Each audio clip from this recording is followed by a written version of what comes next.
Welcome to the DPM videocast, where Alexa and I give our 2 cents on all things digital project management. I'm Ben Aston, founder of the Digital Project Manager.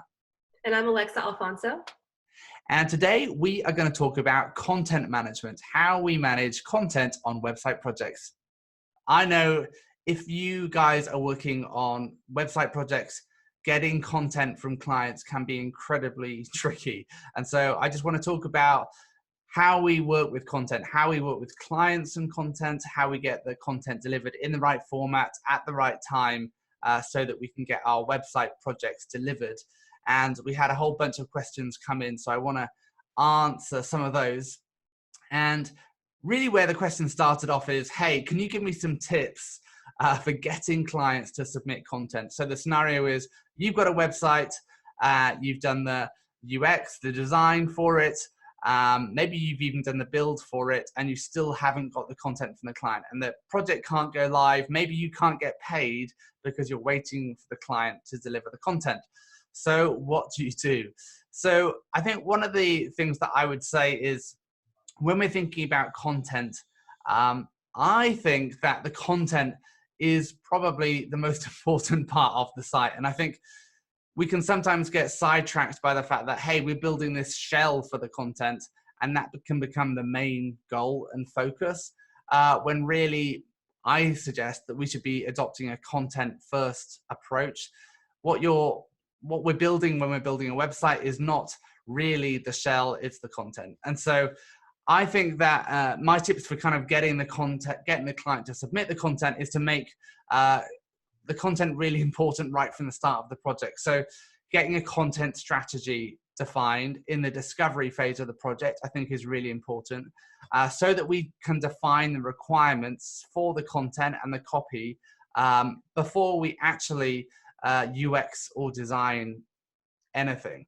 And I think if we kind of elevate content and put it up front, it's going to really help our clients understand the gravity of what we're asking them to do. And I think often it can be the case that we end up creating a website, we put lorem ipsum text in and we say, okay, well, here's your about page, here's your home page, and there's 3 blocks and you need to decide what's going to go in those blocks. But actually, I think strategically we can deliver a lot more value if we actually look at that content first and we think, okay, well, who are the people that we're trying to communicate through this website? Who are the different users? What are the different user needs? And what content will speak to those different users? So thinking about the content from that perspective and then building the website around that content, I think is a lot more valuable than just thinking about, skinning a WordPress theme and trying to find content to put in different places. If we think about content first, elevate it, it's going to become a much greater priority for the client. And we can build the website around the content rather than have the content just be something that we fill in afterwards. So kind of tip number 1 is get clients to understand the gravity and the importance of content in the first place. Another thing that I think is really important to getting clients to submit content on time is to have a timeline. The client has got to understand the dependencies, the critical path of the project, and the impact if they don't submit the content when you've asked for it, what's going to happen. So I would always start with the content strategy and then have a timeline and say, hey, client, we need the client by this date in order to get the website live. If you don't get it to us by this date, then there's a consequence. It's going to be later. And they've got to understand that that critical path means that the project shifts out when they deliver the content late.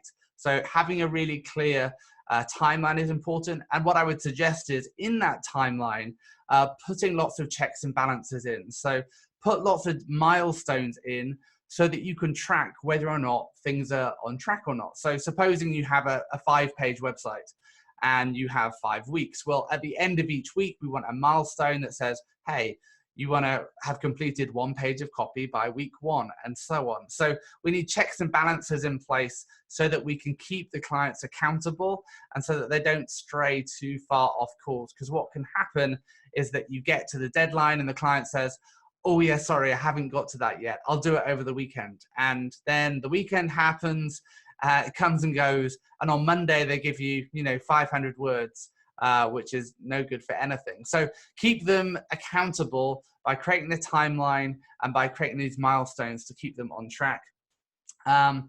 Another thing I would suggest is, hey, if the client is having a challenge submitting content, maybe it's because they're trying to write the content themselves and they're not a copywriter. So think about actually, okay, well, how can you help them write that content? Maybe you can find a copywriter for them. Maybe there's a copywriter on your team.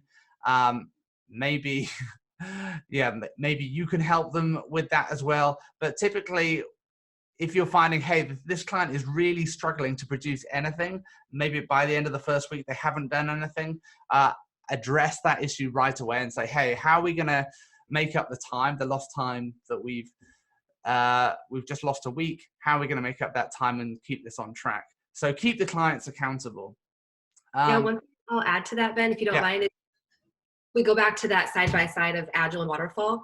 I always like to treat my clients like they're part of the team, because they are. They're often, whether it's improving things or adding content or things like that. So I've added them into our project management software and assigned them things and marked them dependent on, like, other tasks dependent on them getting stuff done. So that just reinforces what Ben's been talking about, is, elevating this, the content piece specifically, but anything that they are responsible for.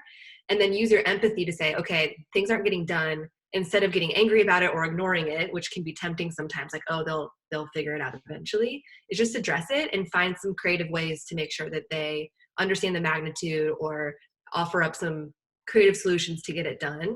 So again, just going back to, like, the client is a part of the team, integrate them into the processes and make them feel like they're just as important, because they are, and depending on your relationship with the point of contact, it can be different, but bring them in, make them like a part of the sprint. Yeah.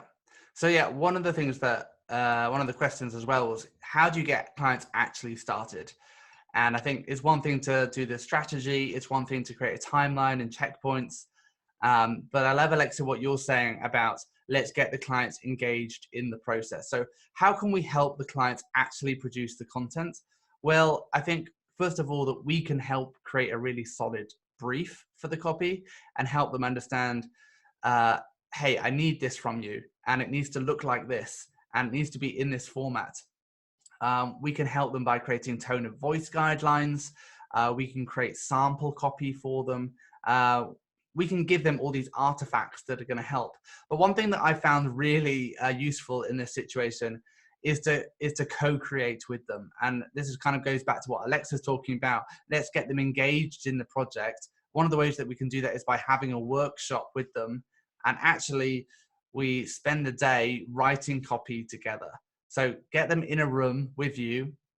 Everyone's got their laptops. And we take we look at the content strategy, we look at the most important pieces or the most difficult pieces for them to produce, and then we collaborate on it. We think about, okay, what's the goal of this piece of content? What are we trying to communicate? What are the things that we need to say? And actually, once you break that down and facilitate that process with them, you'll be able to kind of elicit responses from them, and you can have someone in the room typing stuff out. But pulling content from people in a workshop format, maybe even just getting people to or to collaborate in a Google Doc live, that can really help. But help them take those first few steps to help them understand, actually, do you know what, this is actually achievable, it's doable, and it's something that they don't need to worry too much about. So collaborate with them, and that you'll find that might help. Now, there was another question about what tools do you use and how do you use tools? And do you know, there aren't that many great content management tools. I mean, obviously there's lots of content management systems like CMSs, like Sitecore, Drupal, WordPress, where actually the content goes at the, once it's being produced. But in terms of gathering content from clients and then getting it into the website, that can be super tricky. There are a few tools that do this. One that I really like is SlickPlan. It helps you think about content strategy and then helps clients write the content in the right format. There's one called Content Snare. I recently did a podcast with the maker of Content Snare, so check out that podcast if you haven't already. There's another tool called Gather Content.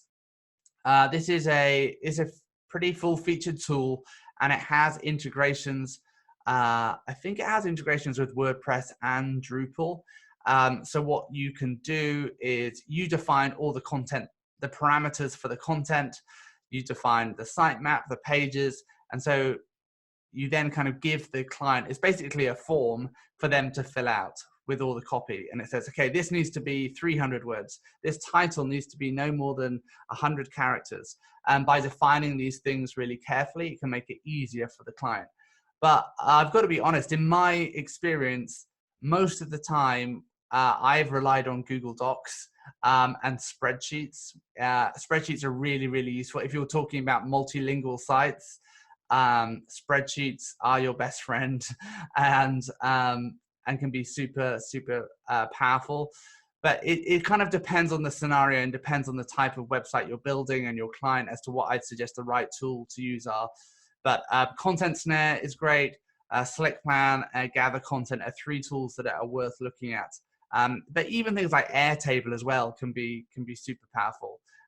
If you're looking at ways to define, essentially what we're trying to do is find ways to make it really clear and easy for the client to know what content to give us. And the danger of using Google Docs is that, sure, you can say you need a title, or you can say you need some copy, and the client doesn't really understand the parameters of that because you haven't defined it. So you say you need a title and it's 100 characters, and then the client comes back and gives you a paragraph. And like, well, okay, sure, now we're gonna have to change it.